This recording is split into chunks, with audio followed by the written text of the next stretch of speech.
Well, good afternoon, ladies and gentlemen. The Sharks win quite frankly just a complete game today in Carolina, 3-1. I am joined by the lovely and talented Rocket Backhander. Rocket, how are you doing? I'm all well and good. And also, I am joined by Alex Martinet. Alex, how are you doing? Pretty good. Pretty good for Super Bowl Sunday. Right. Well, we'd be remiss if we hadn't had a Super Bowl Sunday uh, I guess, reference already. But yeah, it is Super Bowl Sunday, and the Sharks played kind of a weird early matinee. I mean, Sharks don't really get a lot of these, but this is the one or two obligatory Sunday afternoon games on the East Coast against Carolina. So, just kind of opening thoughts, guys, on your impressions of the game and how the Sharks played tonight. Oh, there it is. There's a tonight reference, but how they played this afternoon. Anybody? Alex. I was kind of surprised about the speed of the San Jose Sharks. It's been 2 days since they last played. Kind of just surprised they were kind of able to keep up with Carolina throughout the three periods. Maybe that's just because they were going younger. More because of Joe Thorne being out, but Timo getting the first goal was a huge benefit. Able to stick back more, not be able to send to just being on the attack a lot more. I thought that was a huge play, and they just seemed like they were more rested than Carolina. And Carolina is in a minor slump right now, and they definitely seem like a team that's not going to make a playoff push in the East. You can probably say that for half the teams in that division, but yeah, that was kind of a good start for the San Jose Sharks in the first period. Definitely. Rocket, what were your overall impressions? This game only solidifies my opinion that coaching has really done some deep soul searching and has a clear idea of what they want the direction of this team to be. But also like a better idea of what the identity of this team should be. Now that Joe Thornton is sadly absent from the picture, I mean, he is glorious on the ice to be so generous to be able to pass it to his teammates and occasionally the back of the net. But without him, you see that there emerges a lot better chemistry out there. It's not just this pair and a third and this pair and a third, which is kind of what it has been all season. You really see all of the forward core working as a solid unit to just lay it in the offensive zone over and over and over and punch it in. And I think it was Jamie Baker that would defined it as stick-to-itiveness, which seems to be, the hallmark of a good click. God, yeah, I think that these kids were fast, but I thought that they were fast against the last game too. And I was surprised at how well the Sharks matched this young team. Again, so you kind of have to think like, okay, and also you see people like Mikhail Bodker out there kind of getting a little bit better looks and more chances, and oh my God, occasionally burying a goal or two. So you kind of have to think like, well, they have made some adjustments along the way, which is great. Again, because we were all nervous that Pete DeBoer was so heavy-handed and rigid and wouldn't make any kind of adjustments, and so to see him not take 8 games to figure things out, this is a good thing. I think this is a good Sharks. Go Sharks. Yeah, definitely. Well, after we got the initial introductions and just kind of impressions out of the way, I also want everybody in the chat to be a part of the show. Chat with us on the YouTube chat. We take your questions there. I mean, this show is for all of you guys out there on the chat, for anybody that kind of listens in podcasts as well. But also, if you haven't taken the chance, use the Twitter hashtag TealTownUSA because you can catch us on there, and follow us on TealTownUSA at TealTownUSA on Twitter. So anyhow, we're on Facebook, Twitter, Instagram, SoundCloud, and YouTube, of course. And we kind of just wrapping up this game and just really kind of breaking down everything that went on. And like Rocket and Alex kind of alluded to, the Sharks came out just gangbusters this afternoon.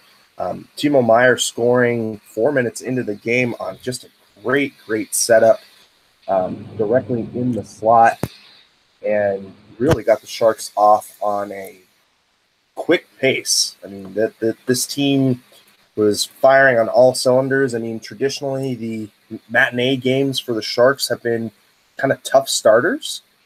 It seems like they've kind of always waded into those games and kind of plodded along, but they kind of came out firing on all cylinders, which was kind of a nice, healthy surprise to me.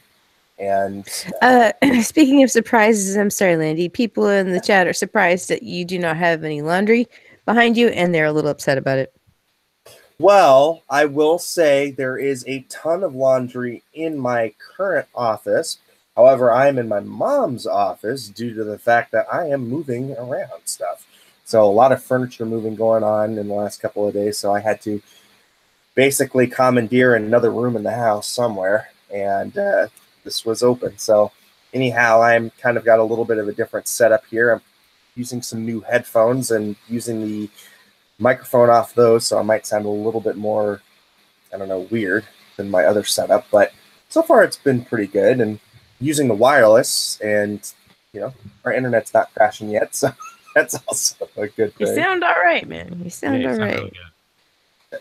I just want to go off the rails for a hot second and talk about the goalie situation here in Carolina and how reminiscent it is. Well, not as painfully reminiscent, but still reminiscent it is to the Antoniemi situation. How this Blackhawks defense had made this goalie look like he was gilded in 24 karat gold, and he came into the program and it was like, oh, he's got a cup, he's gonna help, and it didn't help us at all. So then you get Scott Darling, who's very much from the same program and the same defensive core, well, not the same, but the same defensive program. And here the poor Carolina Hurricanes are like, oh, he's got some looks, and he's gonna be no, and he's not their guy either. So I think if anything that these other 30 clubs should learn by now is don't buy the eye test from Chicago's backup goalies if you're thinking about buying one of them. Don't buy the eye test. Look at the stats. Yeah, I mean it's amazing what a Norris Trophy Duncan Keith will do to make a goalie look. I'm telling you, awesome. That's true, but I think out of the three, he was definitely one of the worst to get a starting gig or even a backup gig from Carolina or from Chicago. I don't think that's totally on Antoniemi. Like I've said before many times, the way it ended was pretty bad for the San Jose Sharks and both Niemi. You can't really blame that on Niemi. His career definitely did spiral out, but when you have a playbook and you know how to execute it and where his weaknesses are, you're eventually going to get a game plan on you. Yeah. I just, I am kind of more in agreement with Rocket here that defense from Chicago just really masked a lot of Niemi's technical flaws. I really thought that his low game when he was in the butterfly, when he's actually full in butterfly mode, is really good. I don't think there's anybody. Well, I mean, I think that there are better goalies in the butterfly, but he was above average in the butterfly. But stand-up wise, not great. His glove hand was always a weak spot. And I thought his rebound control was always the weak point of his game. But, I just think that he's gotten way too much blame for these playoff losses. I put a lot of that on Marlowe and on Thornton for the most part.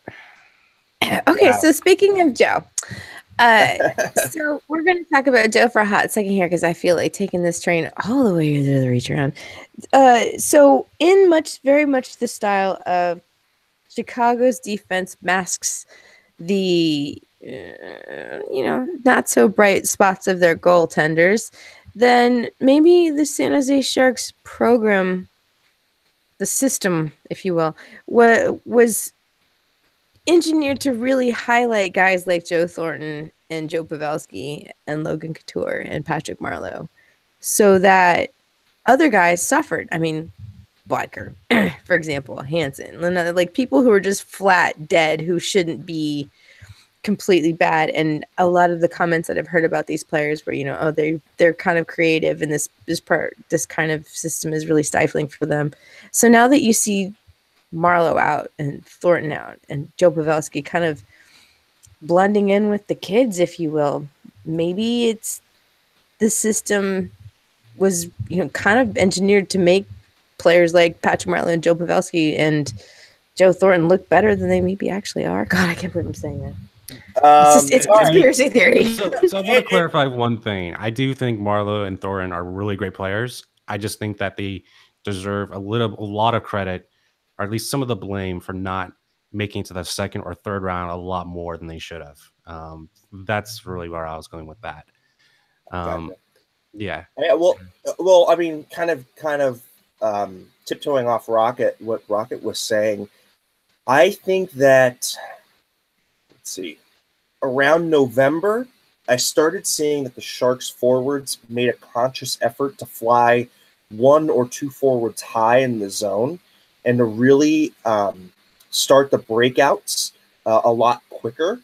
And also, if you've noticed, there's been a lot more 2-on-1s lately, a lot more 3-on-2s, a lot more odd man rushes for the Sharks because they're able to have a couple of players fly high that are quick, that are able to then pounce on the opposing defenses. And I think we're really starting to see the fruit of those seeds that were sown earlier in the season when the Sharks were having the offensive issues. I think we're starting to see that kind of creep into the game now. And I think it's a byproduct of Thornton and Marlowe not being in the lineup that they are able to fly an extra forward high because they're a lot quicker than those players were. So when those players were on the ice, you couldn't necessarily fly a forward high because you had to have them down low to make up for the lack of speed in mostly Joe Thornton. And especially when you had Joe Thornton and Pavelski, or you're going to fly a guy high on that line. But wait a minute, you got to have somebody quick down low to make up for the lack of foot speed. So it's kind of really addition by subtraction in the speed department, and you're really seeing that. I think you're seeing that, especially on that first goal with Timo Meier, Donskoy, and Burns all hooking up for Donskoy's 12th, or for Meier's 12th, Donskoy's 12th assist.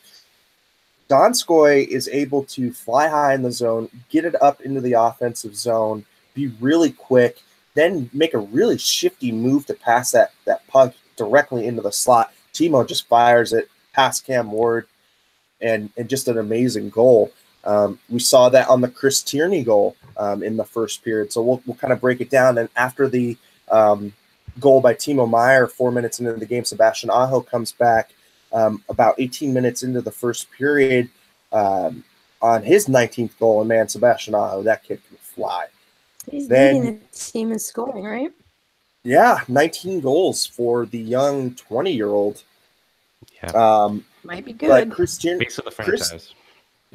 Chris Tierney, though, I mean, literally a minute and 30 seconds later, makes up for that. Really, it was a bad gaffe by Danny O'Regan, and you could just see it on O'Regan's face when he gave up that kind of backhanded short pass into the slot.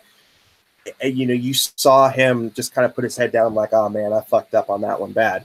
But that fourth line, it was really good to see that Peter DeBoer deployed that fourth line again. They almost scored, I mean, literally right after. But then Chris Tierney and Melker Karlsson, I mean, Tierney's right in front of the slot. Karlsson makes a great pass from behind the net. And kind of by a play that was started by Bodker, who pushed the puck through the neutral zone into the offensive zone.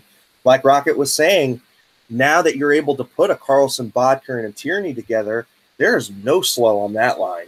You have a creative guy in Bodker. You've got a puck retriever, kind of grinder in Karlsson. And Tierney is, I mean, really proving that he can shoot and score. I mean, he gets his 13th goal on that play. But kind of going back, they make up for that Danny O'Regan gaffe, which is really good to see because O'Regan played really well after that gaffe to me.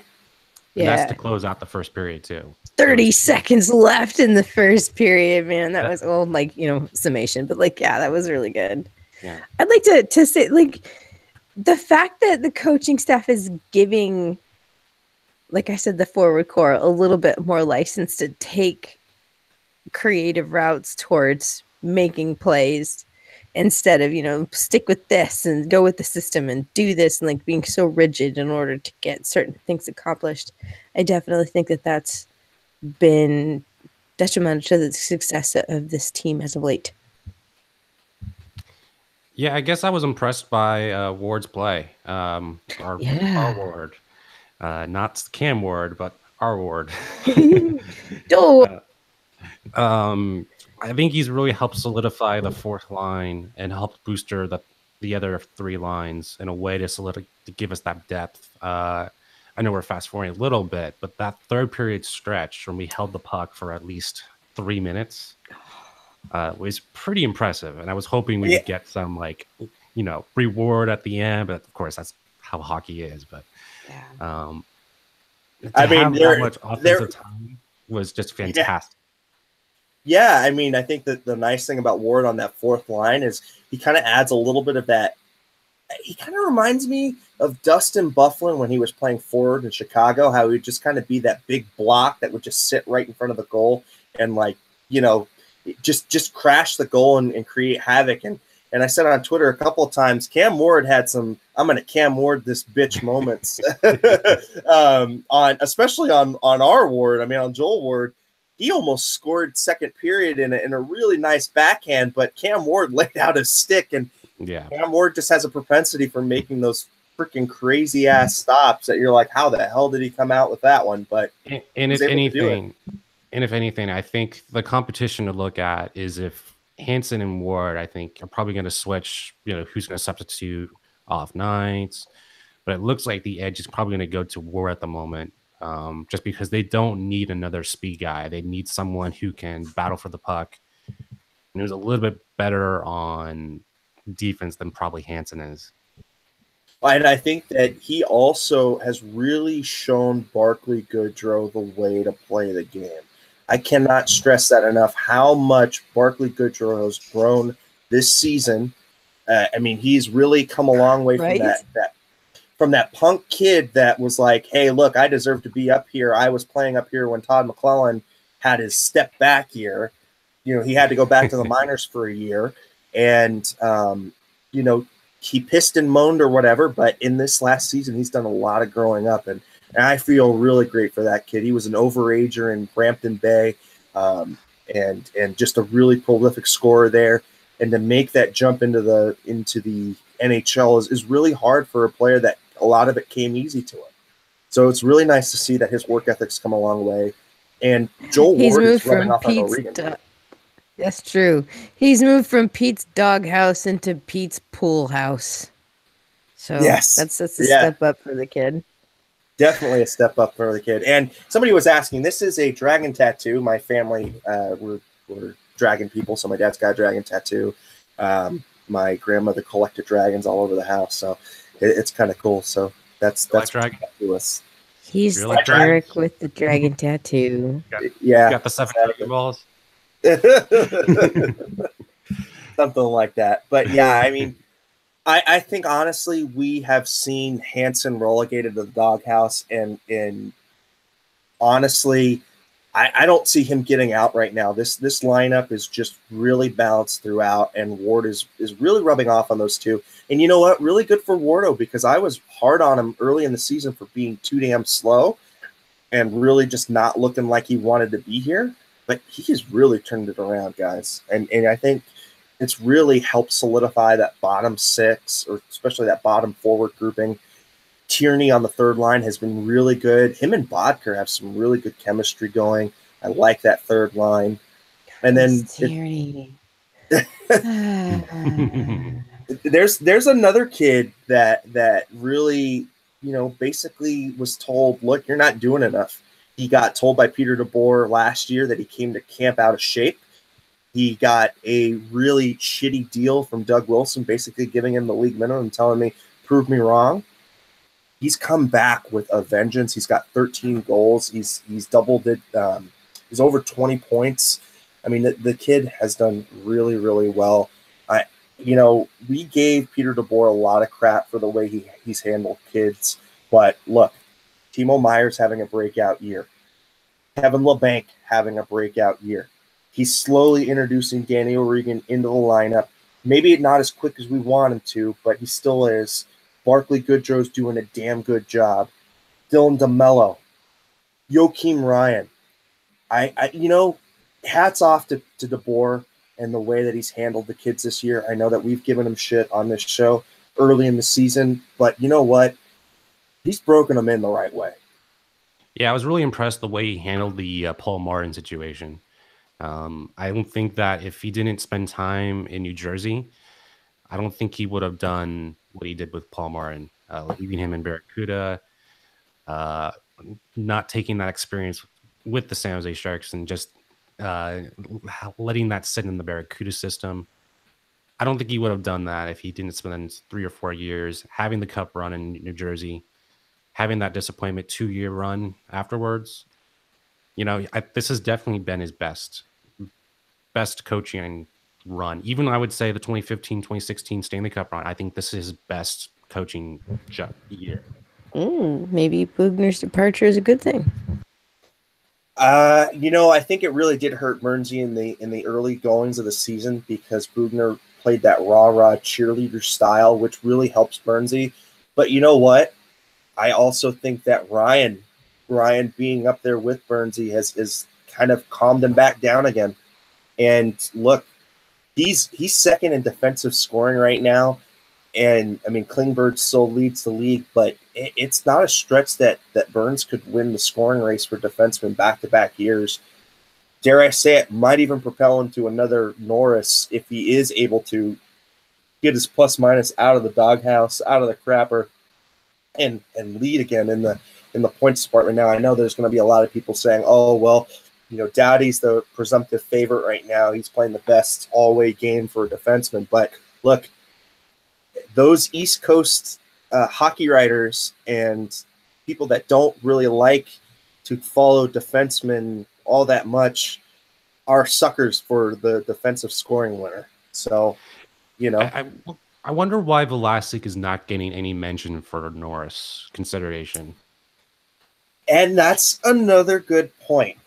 Marc-Edouard Vlasic, almost into double-digit scoring. This is his most prolific season in the NHL from an offensive standpoint. Really showing why the Sharks drafted him in that second round, as a point leader in the QMJHL as a defenseman. I mean, we're starting to see it now, and it's been a long time coming. You guys, because he's too much of a defenseman. Credit doesn't have the highlights. But... No, he's just pickles. I think if they'd showed more highlights of him cussing at people, then he'd be more, you know what I mean? Like, he's the freaking dog father. So for people to be like, he's not charismatic enough or whatever, if his numbers are good, maybe it's because he's French Canadian. I don't know. When's the last time a French Canadian won the Norris? Maybe. Hashtag Canadian bias. Hashtag Canadian bias. I want to address something really quickly here for Four Paws Up for hockey. Couture needs to cut his loss and move to a better team. Whoa! I don't think so. I think that I really disagree here, and feel like Couture is what solidifies that top line with LeBanc and with Meyer. LeBanc and Meyer with Couture has been an awesome top line. If you want to call it a 2A line or a 2B line, I really think that him and Pavelski as your 1-2 or 2A, 2B center setup is what's helping the balance throughout the lineup. And I think DW gives him, I mean, because he's coming up on a contract negotiation. I wouldn't be surprised if DW offers him a 6-7 year deal. That would probably be too much for even Couture. I think even if you trade for Couture, his value is still not great enough where you're going to get enough value to get back for him. And I think you're just better off getting. I would offer a 5-year deal, but not a 6 or 7. And I don't think the Sharks are going to do that again. I think Burns is a good enough player where you eat the last 3 years of his contract. You want the first 5 because that's at least his most productive, but you hope the last 3 are not going to be so bad. With Vlasic and hopefully Martin Jones. Hopefully Martin Jones doesn't falter. That's the big one. That's the one I'm not too sure about, but and I guess quickly one follow up. He's with Hurdle and with Lebank, not with Timo. 28-48. But for pause up for hockey, I don't want Couture to be another Jumbo and Patty not getting a cup and sticking with Teal. I think that with Jumbo and Patty kind of stepping aside here, we're seeing the resilience of this team be a little different. This team has come back numerous amounts of times this year where in games they shouldn't have been in and come back and stole a point or come back and won. I think that this team is really, its identity is centered around Couture and around Pavelski right now. And it's the way that it should be because quite honestly, I love Jumbo and I love Patty. They're always going to be my favorite Sharks forever. But they had a problem mentally with sometimes not being in the game, sometimes getting down on themselves late in games. And we saw it in the reverse sweep, getting in their own heads. This team has needed mentally strong leadership, and they finally have it. Not that they didn't have it with Jumbo and Patty before, but they were susceptible to really people getting into their heads with, are these two ever going to win a cup? Or are these two like the greatest players to not get a cup? So I mean, they had it with Jeremy Roenick. I mean, that's strong veteran leadership that you can only get with Jeremy Roenick. Oh, nice there, Alex. I love how you put the JR the JR reference in there. That was perfect. And I mean, Gen X Wing, he's saying that the Sharks took advantage of that playoff run in 2016. They were gifted the cup run. And you know what? I mean, quite honestly, for anybody that gets a cup run, they have to make their breaks and they have to have things go their way. You saw it with the Predators last year. They had Anaheim, pretty easy. They had Chicago, who they had ownership papers on. I mean, the Predators took advantage last year. It really is. It's about taking advantage of those matchups. And when we saw the Sharks and the Canucks in that Western Conference Finals a few years ago, when Keatley and Jumbo and Patty were on that top line, they had their path. They had their path to beat Vancouver, and they had ownership papers on Boston that year.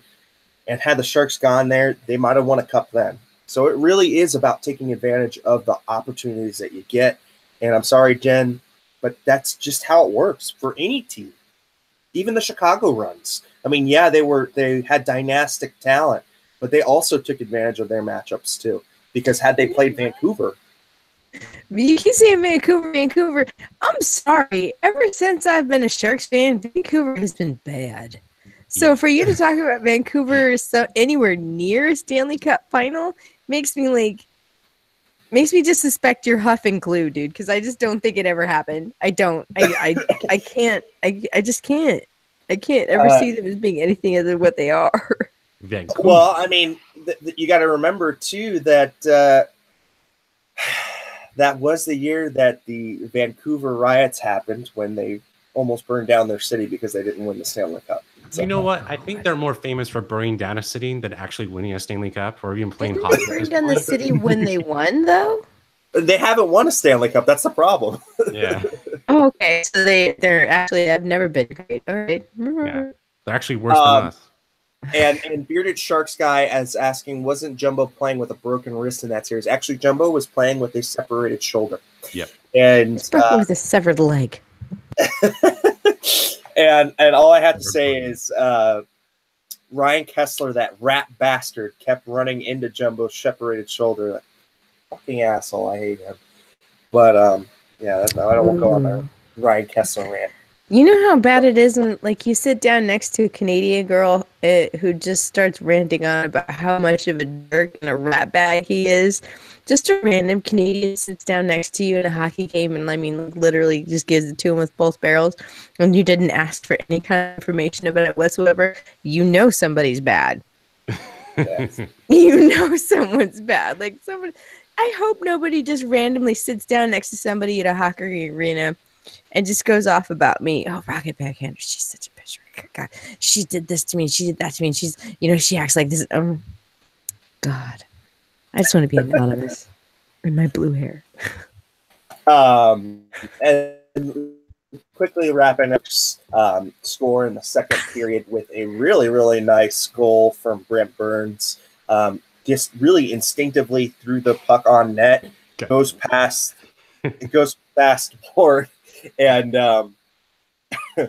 it was all created by that fourth line. It was Ward and Joakim Ryan with the assist there for Burns. He's ninth, and it just right now the Sharks are really kind of thriving in spite of not having Jumbo. And you know what? Adding a Jumbo, after he's come back, and maybe if DW continues to see what he's seeing here, they might add a couple trade pieces or a trade piece, depending on what's out there and available. And we'll talk a little bit about that in the rumors wrap up. But, the Sharks could be poised to have quite a bit of firepower coming back. And believe it or not, they're sitting in 17th place overall in scoring, which is up from where they were at the same time last year in 19th place, despite the fact that Patrick Marleau's not here and his 20-plus goals. So, Sharks are thriving right now and really have a foothold on that second spot in the Pacific. They'll be playing Colorado, and then they'll be playing the Pacific Division leaders in Vegas next week. So I think it's kind of a runway to gain a little bit more ground here. But the Sharks right now sitting at second place with 64 points. We'll quickly do a wrap-up on the division standings. We'll go with the East because that's, let's face it, it's the conference that nobody really cares about from our end. But in the Metropolitan Division, the Washington Capitals are leading that division with 65 points. New Jersey in second with 62 points. Pittsburgh in third place now with 61 points. Heading over to the Atlantic, Tampa Bay, class of the East, with 75 points. Boston with 70 points, and they've got 2 games in hand on Tampa Bay, so they could challenge for best spot in the Atlantic. And Toronto, Boston has 4 games in hand on Toronto. Toronto has 65 points. In the wild card, Columbus, who we just saw, is in the first wild card position with 58 points. And look who it is, Philadelphia, who looked dead to rights, have come back all the way, and now are sticking in second place in that wild card position. That was a team that I said, watch out, because once they figure it out, they're going to be pretty good. Philadelphia is sticking in that second wild card position. However, they are tied with the Islanders in points. Carolina knocking on the door with 56 points. The Rangers, I don't know what's happening to them, but they're starting to fall out of it. And it looks like, they're 2 points out right now, but it looks like they're kind of starting to fade pretty quickly here. They're 3-7-0 in their last 10. It's been quite a precipitous fall from grace for the Rangers, who, speaking on rumors in the rumor roundup, are looking to get rid of, wait for it, Ryan McDonough and Rick Nash. They want to clear salary, maybe in hopes of going after the JT that's just down the street in Brooklyn. But they want to clear up some cap space here, and they're looking to, shed cap here, pennies on the dollar for both Ryan McDonough and Rick Nash. Oh, damn. Skylar Greenberg in the chat says New York Rangers are the Sharks without the youth. Ooh. Hot take. He's not wrong. No, he is not wrong. And also another kind of interesting piece there is Michael Grabner. So that there's quite a bit of pieces to be had in New York.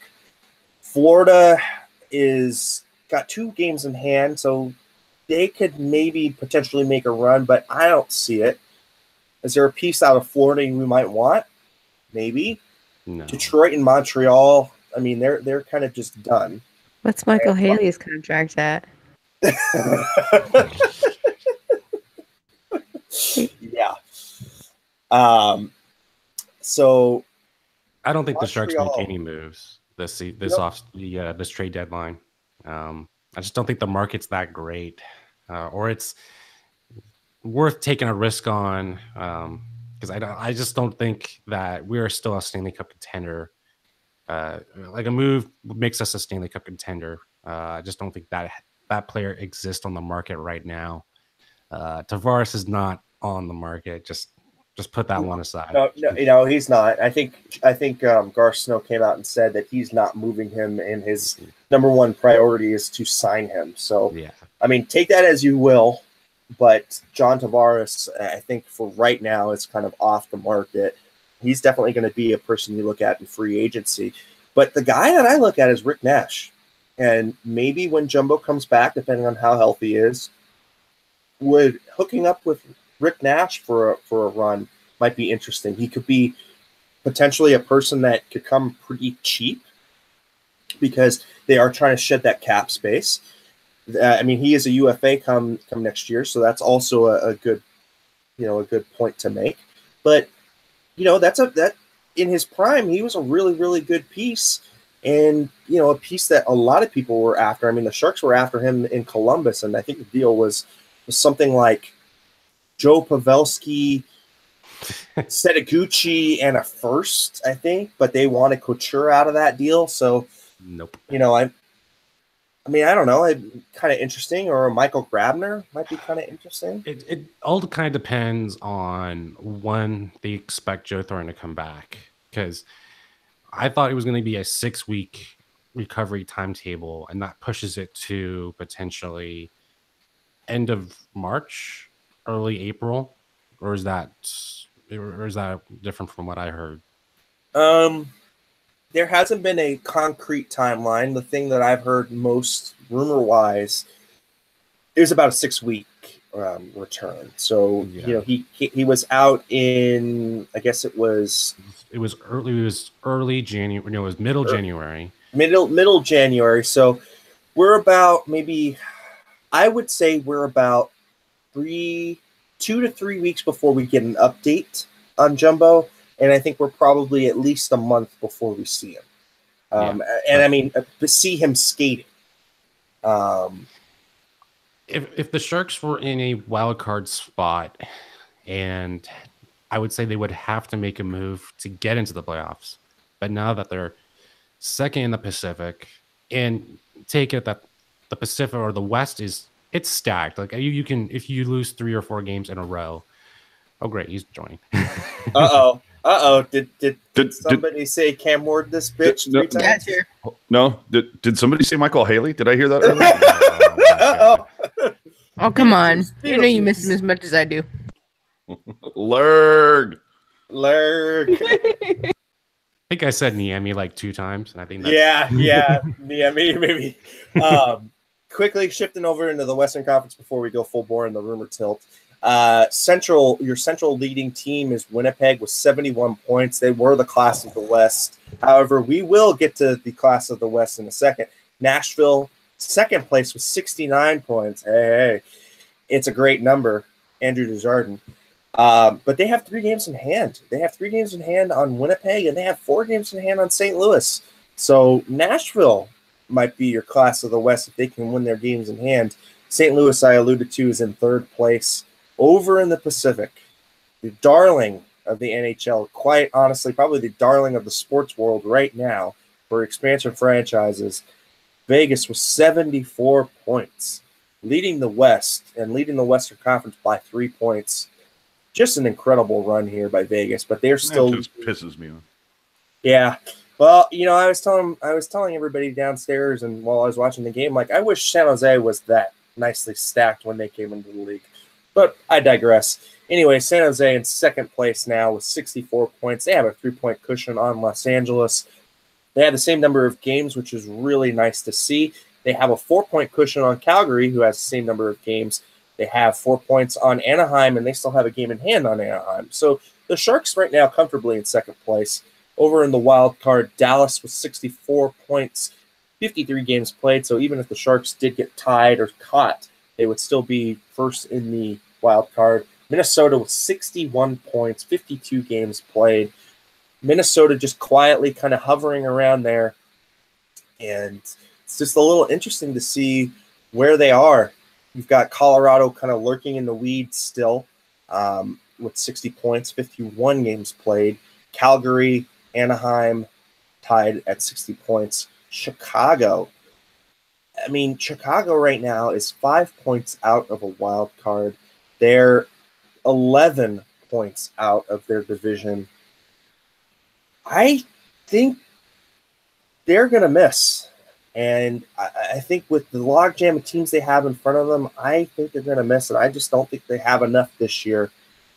And then we kind of drop down into the Edmonton-Vancouver range with both 48 points. Edmonton just can't buy a break.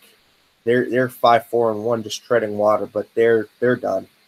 And Vancouver, of course, 5-5. I think the only really highlight there is Brock Besser, who probably wishes he was in a better marketplace, to be quite honest. But anyhow. Yeah, but imagine the rebuild that could potentially go on there. I mean, if Vernon comes – I'm sorry, Vernon! Bo Horvat, I mean, once they get the Sedins out of there and that frees up a lot of cash, dude, Vancouver could, flip that around fairly quickly because they've definitely made some good decisions in the draft. They're going to be that Vancouver team that everybody talks about that I've never actually seen with my own eyes ever. I think the one thing, though, that really is hampering that rebuild in Vancouver is the lack of defensive depth. The team continues to draft forwards first, not really having any idea what they're going to do on the back end, and not really having any idea what they're doing in goaltending. And I think, honestly, the mismanagement there by the drafting and development guys, that's really what's going to hamper Vancouver. You really don't want to say drafting and development about defense when you're talking about the Sharks. Right? Hey, you know what? We say that. Dylan DeMello and Joakim Ryan have come along. Now, mind you, they're not high picks, and we will diverge into the high pick defenseman misses by the Sharks. I mean, there's a long list, people. And there is no doubt that the Sharks have missed on the high-end defensive prospect front.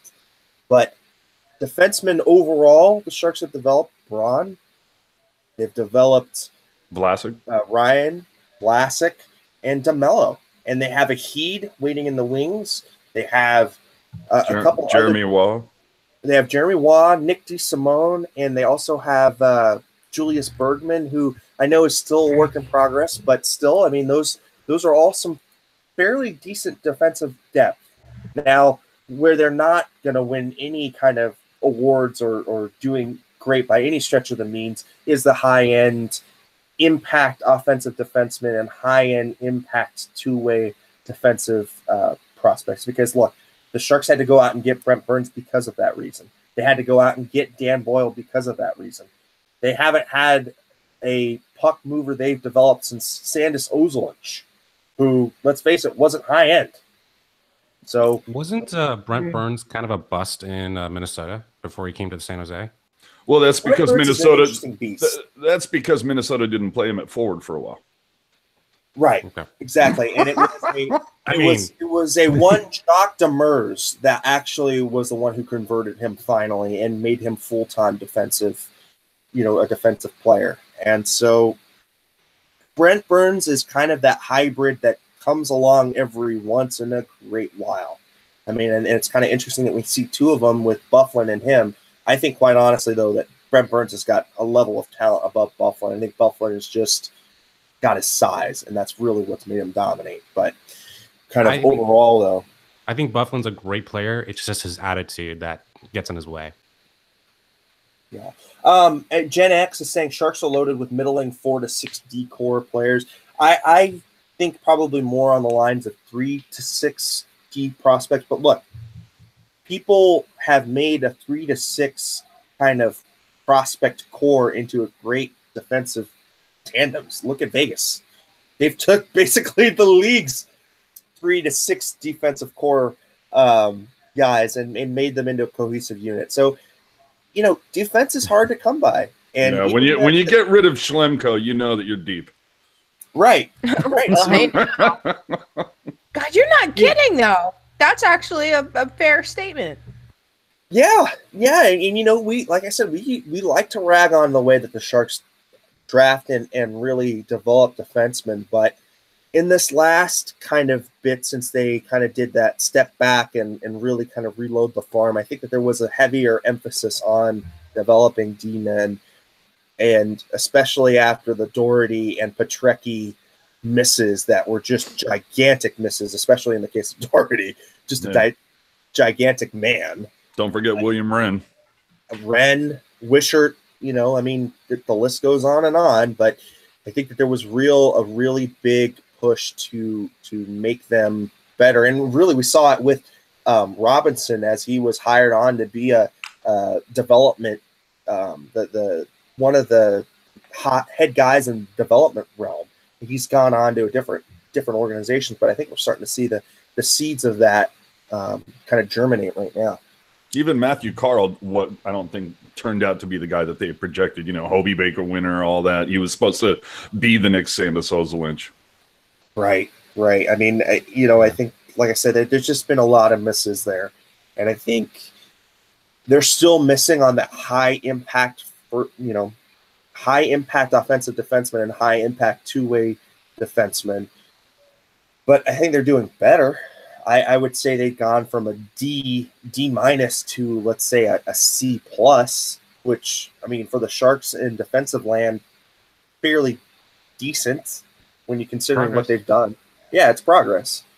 Yeah. Well, just once in my lifetime, besides getting the Stanley Cup, I want to see the Sharks draft and develop a Norris winning defenseman. Yeah, or just a superstar, number one guy, a Drew Doughty, a Brent Burns, just a PK Subban, just a hell of a stud of a defense guy. Just one of those guys that 30 other teams in the league would go, oh, I'd love to have that guy. And I think that that's what they were trying to do with Jeremy Waugh. However, he's just really been hampered with injury, and we'll see how he comes back. I'm fairly hopeful that he might figure it out, but I'm not holding my breath. And just Gen X, real quick, I wanted to address something. Sharks miss more often than not in rounds 1 through 3. I would say that's yeah. I think I agree with that. I think where they do make up for it though is rounds 4 through 7. Yeah, and able to get diamonds in the rough. I mean, LeBanc is the latest guy. I know Ryan was taken fairly low. Braun was taken fairly low. I mean, everybody wants to point to Pavelski is taken fairly low, but you're seeing Timo Meier was a high round pick. He's doing better now. I think Logan, I mean, we always point to Logan. He's almost a point per game kind of player. If you look at his overall year-to-year stats, he's almost point per game. And, I think, you look at Vlasic, he was a second rounder or a third rounder. So I think they do an okay job, but I think they need to execute better. And you just have to look to defenseman that we picked, just traded Everett Silvertip. Yeah. Come on, help me, guys. New Jersey. Mirko Mueller. Yeah, thank you. Right. So, you look at Mueller. The average draft position for the San Jose Sharks has usually been 20. Is that high or low? But for first round draft picks, I mean, that's a pretty big challenge if you're trying to get the top talent. Of course, developing is the bigger issue there. But if you wanted to get the franchise changing talent, we haven't been in that position where we're going to be tanking the entire year, get a top 3 or 4 pick, and then see what happens the next year. How great would it have?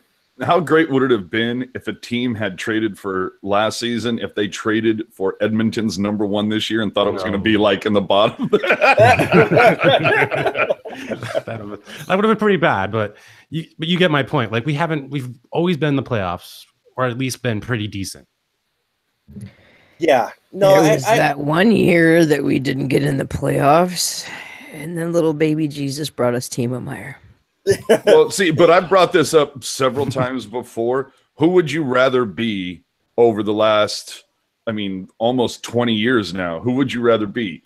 Dallas, the team that's won it once, but has been just kind of, then had that lull where they missed the playoffs for a few years, and really, and kind of a joke of a franchise when you're blowing $11 million in net.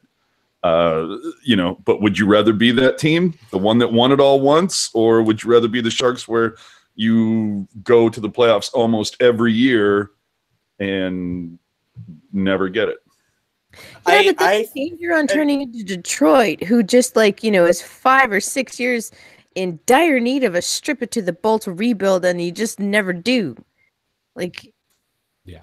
Yeah, and I think that's symptomatic of the fact that the Sharks have not been in a position like Chicago where they've been able to get first round after first round after first overall or Edmonton. Or Edmonton. But Edmonton hasn't been able to do anything with it. Yeah. Right? That's the problem with Edmonton, is that they've been stacked. It's been so poorly mismanaged. It's not even funny. And you have to look at Peter Chiarelli as the issue there. Look, the guy's traded Tyler Seguin, traded Taylor Hall, traded Phil Kessel. He's just an idiot. And whoever thought that was a good hiring, Mr. Daryl Cates, you thought that was a good hiring. Well, you know what? You've just languished your team in the middling for the next 5 to 6 years around probably the greatest player we've seen since Crosby came into the league. But do you put any of that blame on Todd McLellan, though? No, it's all Chiarelli. It's all Chiarelli. And the reason why is you just look at the Milan Lucic signing. That was so short-sighted a signing because the guy, you have to surround a player like McDavid with guys who can skate. Remember how much Tierney was shit upon over the last couple of years, and it was like, well, wait a minute. What if we gave him guys that can actually skate? And all of a sudden now Tierney has been arguably the most consistent Shark of the season. Kind of like how Dylan always looked like a sack of poo until you actually gave him defensive partners who could play defense. Oh, right. Yeah, so, with DeMello and Schlemko. Yeah. Yeah. So enjoy, guys. I'm getting the hell out of here. I'm going to go Super Bowl it up. Super Bowl your ball. Yep. And there was the ghost of AJ Strong. Niemi. No, Niemi is not a top. Do not poop the fucking bear today. No, don't do it. Don't do it. But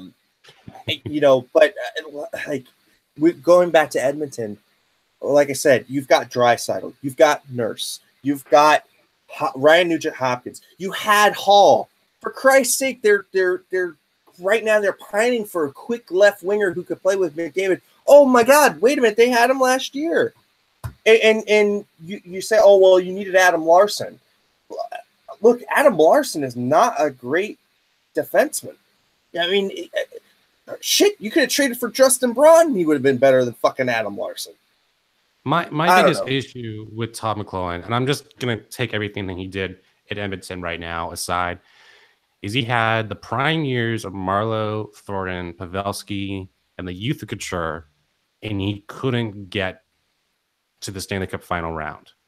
And I just don't think he's a good coach.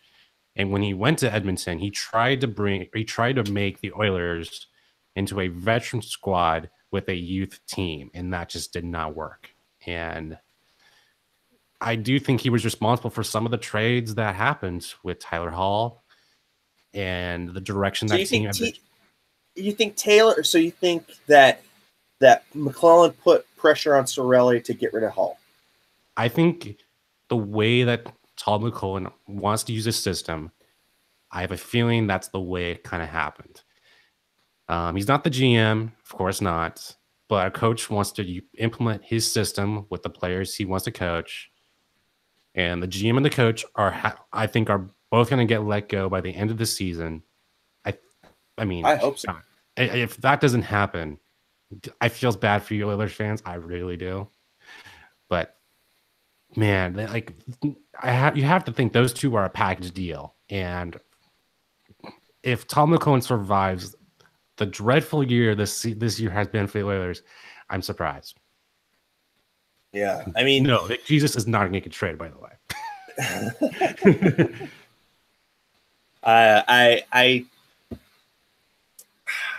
I look at that team and I go, what a mismanaged group, what a waste of talent. And look, they should be in contention with McDavid all the time.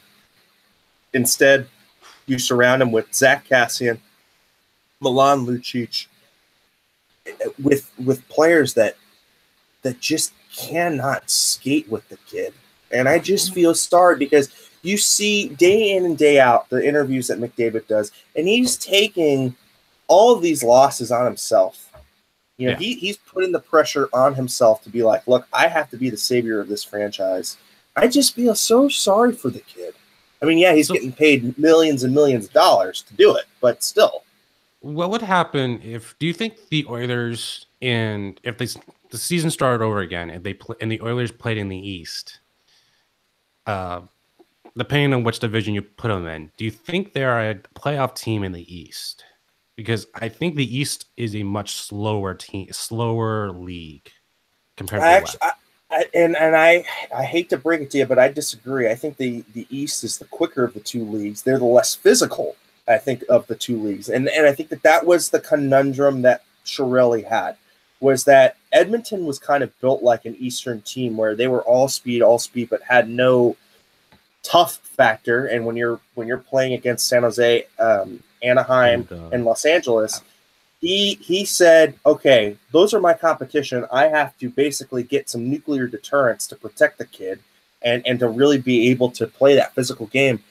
But the problem that he didn't see was that he needs to build the identity of his team to the strengths of his team. And what are the strengths of his team? Super talent, super speed, and super intelligence. Right now, I don't see a lot of that in Edmonton. Atlantic, there is a huge opportunity for a team like the Oilers. Even with the bare bones talent that the Oilers have, I think they could possibly make into the top 3 Atlantic. In the Atlantic, I'd give it to you because the Atlantic's a shit division. But yeah, but the Pacific is not that strong, all things considering. I mean, it's still pretty decent. I mean, it's decent, but I wouldn't say it's that much of an uphill climb if Edmonton was playing to their potential. I think there's 5 good teams in the Pacific when there's only 2 possibly in the Atlantic. Yeah. Maybe even 1. Yeah. Well, I mean, Rocket, do you wanna add anything, or do you think that there's anything? Oh, Rocket's not there. Okay, so I'll shift this over to you, Alex. So you're saying that the Sharks are pretty much going to stand pat and not going to do anything during the trade deadline. Is there anything that might interest you? God, I think Paul Marin's a good trade chip, but because the way the league has gone speed, unless the Sharks play against someone in the Pacific, I think that's the only time you play Paul Marin, because Paul Marin's a little bit slower. Maybe you can match up wise with him on there. But I just don't think you're going to play Paul Marin at any point in the regular season, because you got chemistry on all 3 lines with your defensive pairing.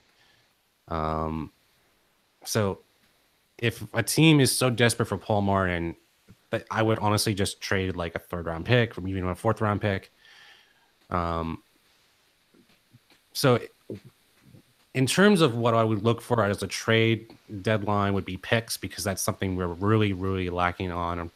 I think you're shooting for the moon if you're going to get a 1st-round pick out of anything. But I still think it's a pretty good opportunity if you can trade Dell. He's a UFA at the end of this in the offseason, I believe.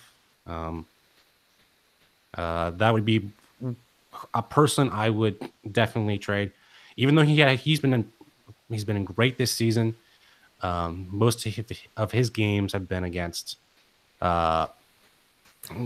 semi good in competition. I know Carolina was probably one of his best opponents, but I just haven't been that impressed with him. Would you trade Dell though? Oh my goodness.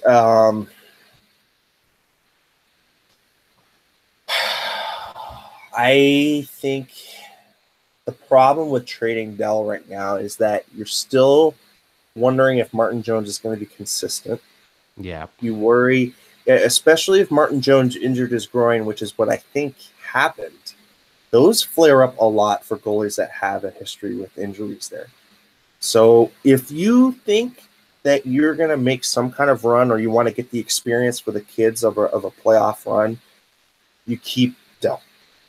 If you feel like, okay, I really just want to maximize the return here and so what of the results of the season, then I think you trade Dell. But if I think the next week or so is really going to show where this team is going to end up on the trade deadline. If they thrive without Jumbo, they make a move. They keep Dell, but they use assets, what little assets they have, for something. If they tank really hard in the next week and a half before the trade deadline, then I think you see some selling. Rocket, I mean, overall, what do you think? Sharks won. They look good. They feel good. On to the next. They got to go to Colorado to beat the Avalanche next. I think they're just worried about their game in Colorado, and I'm not going to worry about anything farther than that because I'm not going to speculate like I know something that they don't know or that they know that we're not supposed to know. Yeah, I can see that. Yeah. So, I mean, I think that's the kind of the stand pat and just see what's happening with the team kind of approach.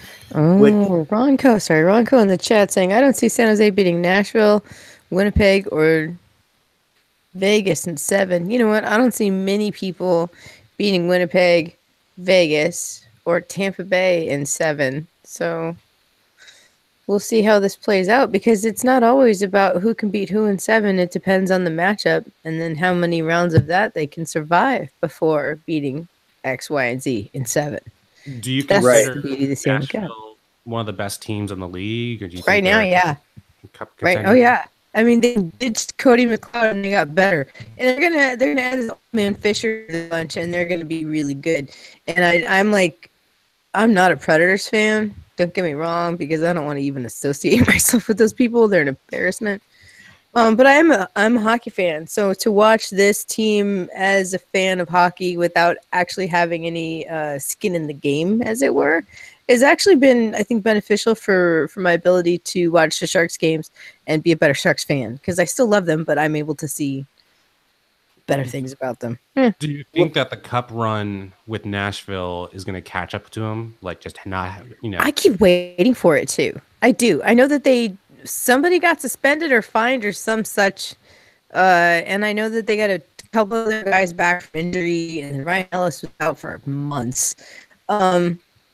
I think that as long as they stay healthy, yeah, there's a good shot at it. They don't seem to be too injured. But then again, I mean, if they come up against a team, who's real heavy and just pummels the snot out of them, God only knows what could happen. It could turn into poor man version of the Admirals and overnight. Yeah. Well, quickly, let's go over the West in so far as the matchups here and where we think the Sharks kind of fall. The Sharks playing against central teams. So Winnipeg, they've held their own. They've won. They've beat them handily one game, gotten beaten handed one game, and they lost in overtime in another. So they're 1-1-1 against Winnipeg. That would be a really interesting 7-game series. I'd love to see that. I think it would be pretty high scoring, but I also think that the Sharks could hold serve. Going over to Nashville, we haven't seen a lot about Nashville this year. The Sharks haven't seen a lot of Nashville, and quite frankly, they're kind of a little bit of an enigma to us because we don't know how they really stack up against Nashville. But the way that I see it, that team's pretty stacked. Yeah. And so I would say that the Sharks probably are a little less even footing than against Winnipeg. So I would say I wouldn't want to see Nashville. St. Louis, the Sharks have kind of had their number in the Tarasenko-dominated years. I think they know how to shut down a one-line kind of team. And, they have Jaden Schwartz, of course, and they have Parenko, and they have their decor, which is really good. But I'm still wondering about that goaltending, and it's always been about goaltending there. Jake Allen, wild card. We don't know what he's doing. And Carter Hutton was a Sharks product, for Christ's sake. But is he ready for playoff prime time? I don't know. I would say that I say I like our odds against St. Louis. I say we're on pretty equal footing with Winnipeg, and I'd say we might be overwhelmed by Nashville. Heading over to the Pacific, San Jose played decent against Vegas the one time we did see them. I mean, Vegas kind of went away with the game a little bit, but I think right now with the way that the Sharks have kind of balanced out, I would say that they would be a little bit behind the 8 ball against Vegas, but not so much that I'd be concerned about it. And I think the Sharks they know how to beat LA now, and LA's a nobody to them. The team that I worry about against the Sharks, believe it or not, guys, it's Dallas. The way that they play the game eerily reminded me of the way Tampa Bay played the game. And they got their asses handed to them by the Lightning. I don't want any part of Dallas. I don't want to see them. I want somebody like St. Louis or Nashville to take them out in the first round, and we'd be good to go. But Dallas is the one that I highlight as that's the worst matchup for the Sharks. So I think that's the way it is. In Minnesota, I'm not too terribly worried about. So really, out of the West, the ones that I'm super worried about is Dallas, Nashville, and a little bit about Vegas, but not so much. How come you don't feel the same way about Winnipeg? Because I think they play the same. Winnipeg and Dallas kind of play the same style. I don't know. There's just something about Winnipeg that I'm not completely sold on it. And I know that, I said, yeah, watch out for them to fall out. They probably won't. They're not going to fall out for sure. But I'm just not completely sold on them yet. I don't know. For some reason, it's either the goaltending. Hutchinson's been doing well, but I'm not completely sold there. And if you go to Steve Mason, he's not great. So I don't know. Their defense is okay. Their forward core is really strong. I think that's the strength of Winnipeg. But I think that they're on more equal footing than the Winnipeg people would like to think. Hellebuck, sorry, not Hutchinson. Hellebuck. Yeah, it's okay. How about you, Rocket? Who do you think is the biggest going to give the Sharks the biggest run for their money in the West? In the West? You mean like aside from the Predators? Yeah, aside from the Predators, who do you think is their biggest challenge? Well, I think it's pretty much just reflected on the standings right now. It's going to be Winnipeg, Vegas, and Nashville. St. Louis, they're heavy, but they're not, I think, as fast as they used to be. Anaheim, if they're healthy, can definitely give them fits. And even, I hate to say this, but even when the Coyotes, on their best night, they can really get under the Sharks' system's skin and just derail it. Yeah. So, yeah, and Alex, we'll end with you. What do you think? Which team do you think is the biggest threat to the Sharks come playoff time? Are we only doing teams in the wild card? Or in the West? In the West. Yeah. We'll just say anywhere in the West. We won't go East because I think it'll be a really big hurdle, and we know who they would play. They would play Tampa Bay. Let's make the Stanley Cup final this time. Right. I like the two teams I've been keeping my eye on are Calgary and Anaheim, but those two teams, they have the youth, they have the toughness, but I would just want to see if they make the Pacific or the wild card first before I clamor them. But St. Louis, I like to see them prove it before. So that'd be a pretty good matchup. It's always been a good opponent versus us. They seem to have the same play style. It's just, I think not having Joe Thornton might be a negative because not having that toughness, not having that slow pace, we might turn over the puck more. That might work out in St. Louis's favor. Vegas, I'm just not sold on. I'm waiting for them to go on like a 4 or 5 losing streak, something of that degree. For me, I would think that if something happens and the Sharks face Vegas, I would say if we win the first 2 and we manage to get the lead, that'd be a pretty interesting opponent. I don't know. That'd be who I want to face up against because I'm not really a Vegas believer quite yet. We've seen it before where a team in the regular season gets off to a great start throughout the season and carries it into the playoffs. I'm just not one of those teams that are just ready to believe into Vegas. And I don't know if there's any team in sports history in their first inaugural season to win the Stanley Cup or win their championship. So I would rather take on Vegas and see what happens. Yeah. All right. Well, I've got the graphic up, so it is time to end this up. But quickly, I want to go over to Rocket. Rocket, where can we find you? Yo, what's up? My name is Rocket Backhound. You can find me hanging out on Twitter using every single one of my characters to drop as many F-bombs as possible and talking about hockey, the podcast, the broadcast, all facets of things, Teal. It's capital R, capital B, little Ackhander 76. Or you can check me out on Instagram. I take photographs of Nashville and my face. And my face in Nashville. It's a Rocket Backhander. One word on Instagram. All right, Alex, where can the good people find you? So you can find me on Twitter at Al Martinet. You can just search that on Twitter. Quick shout out to San Jose State Hockey. They had their senior night last night, being Gonzaga 3-2. Fun game last night. And also quick shout out to Jamie Baker. I hope you're doing well. Yeah. All right. Awesome. There's a Hockey Jerk. He's lurking in our video chat. Hockey Jerk, do you have anything to say? Anything you want to add? Quickly. And then where can we find you? Well, I just wanted to jump in. It looked like you guys were having a good conversation about the West, but I'll just say that today's game from start to finish was a good game, which, against these Eastern Conference teams, especially earlier than usual, you see the Sharks kind of start out slow, especially, Carolina. I mean, they're not in the playoffs right now, but they're definitely close. And it was cool for the Sharks to kind of get the win on them and sort of, shirk the view that, they can't win a game unless it's, 7:30 on a Thursday. So that was nice to see.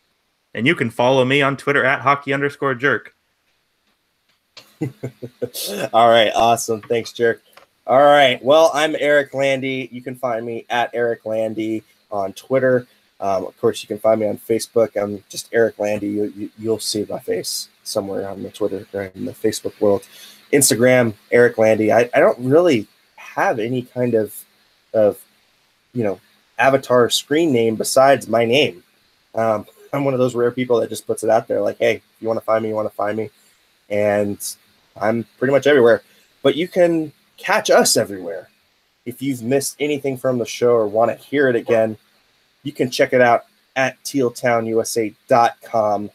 You can also find it on your favorite podcatcher, but we're kind of like everywhere. We're on iTunes, Google Play, SoundCloud, Stitcher, TuneIn. Of course, you can always find the replays here on YouTube as well. We've got some great audio feeds coming out. Technologists are coming out every week or every other week, depending on when AJ is feeling it. We've got content that's great on tealtownusa.com as far as editorials, news, opinions, things about San Jose and the Sharks in general, or San Jose, regarding the tank and just atmosphere stuff. So really, it'd behoove yourselves to go check us out. And if you haven't done it already, please go ahead and give us a subscribe. It helps us out. We'd love to have all the analytics of seeing what people like, what people don't like, how we can make the show better.